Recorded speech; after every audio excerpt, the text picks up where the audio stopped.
Hey budget nerds! Proving I like to mix things up on my channel, we'll be checking out a wireless OBD2 diagnostics tool from ThinkCar. They reached out to me, and since I'm a car guy, I asked them to send over an OBD tool they thought would be best. Now, I'm no mechanic, but I do know a thing or two and have done a decent amount of work on my own cars over the years, including replacing a fan clutch, serpentine belt, water pumps, thermostat housing, coolant flushes, brakes, and more. Since I'm handy, but not a pro, I do represent a key target audience for this thing. So let's dive in, learn together, and see if it's worth getting.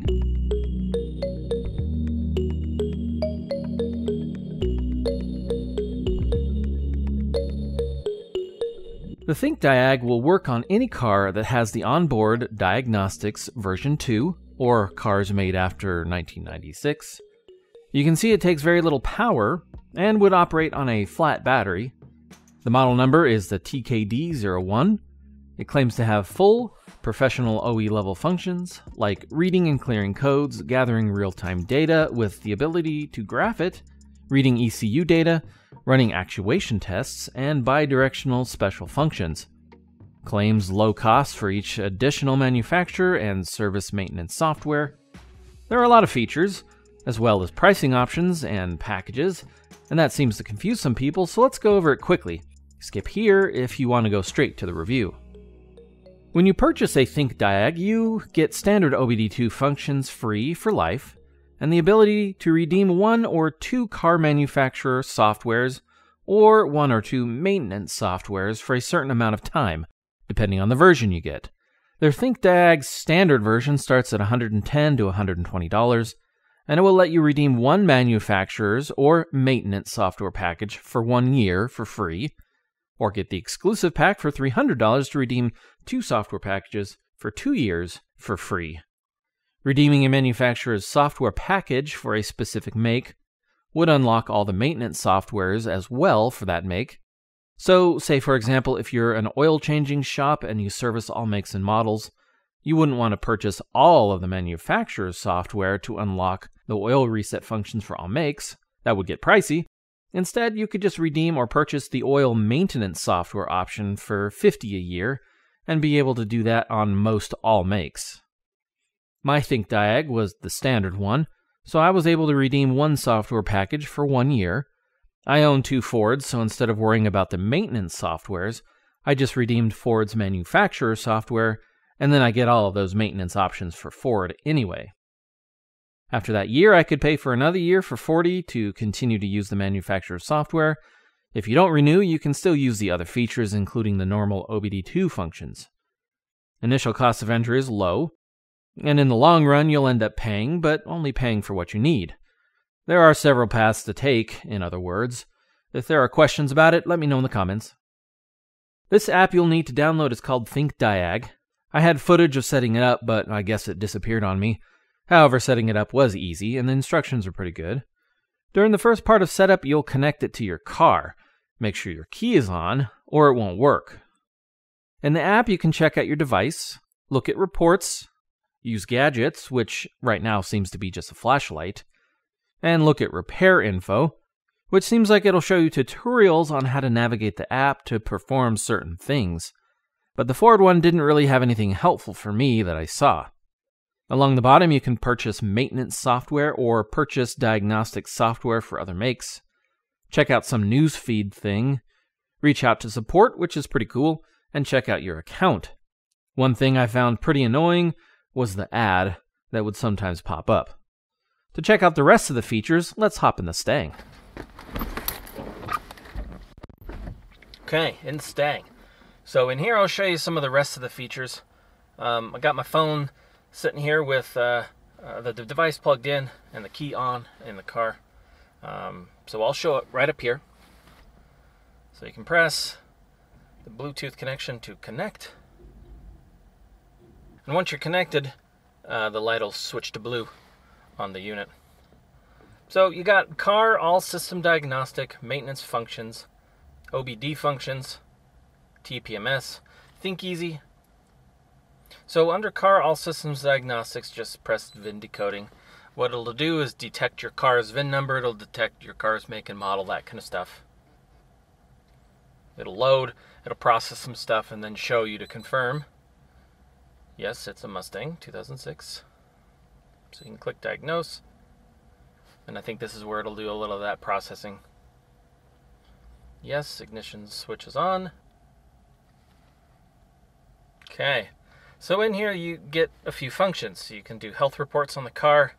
It'll check out the different modules in the car. It'll tell you what you have, what you don't. And then any modules it detects, you can go in and look at codes, look at information about it. My car doesn't have a ton, but the instrument cluster is one that you can do. So you can check out the module information, read fault codes if there are any.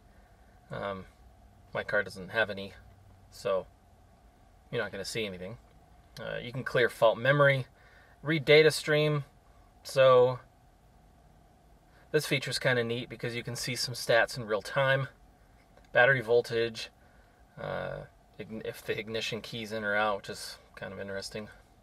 The vehicle odometer, that kind of stuff. So you can see that in real time.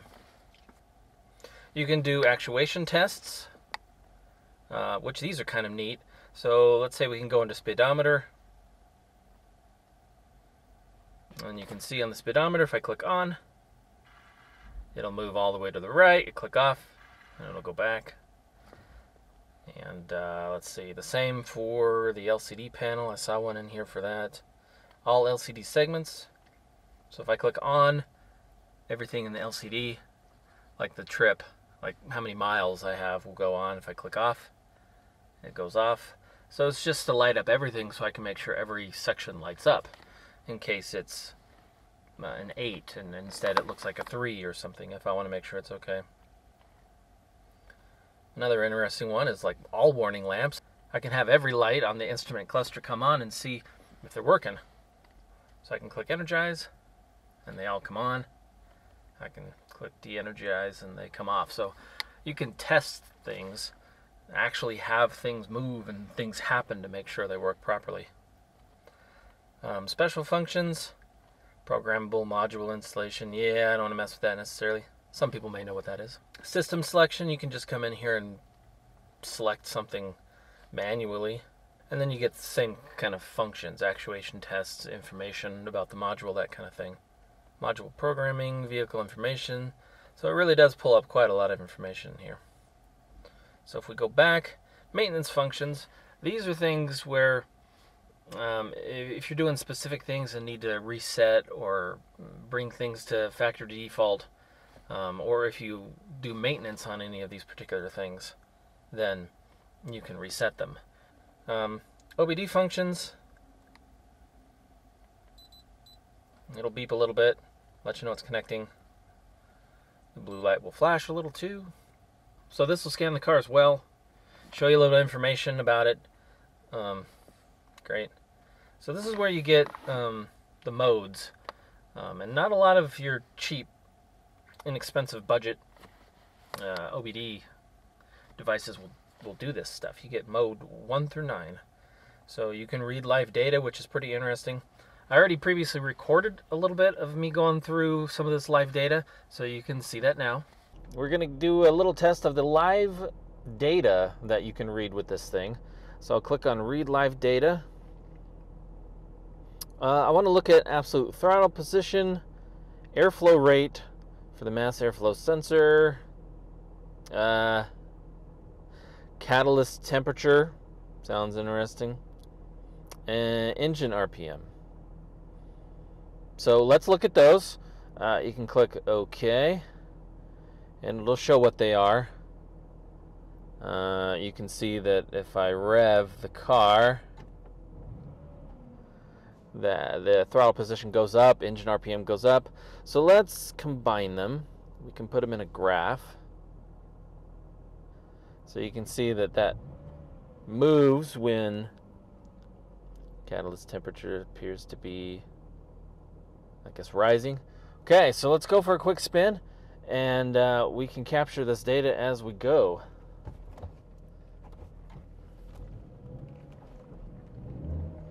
You know, you'd use this if you wanted to troubleshoot a problem with the car. I mean, it's not something you'd plug in and leave in always. Just for a little bit, for a ride to see what's going on. But of course, I gotta play with it.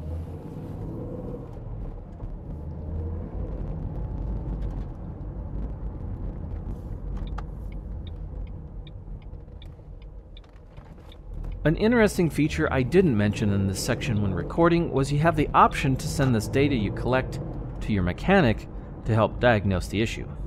What's with all these cones all over the place?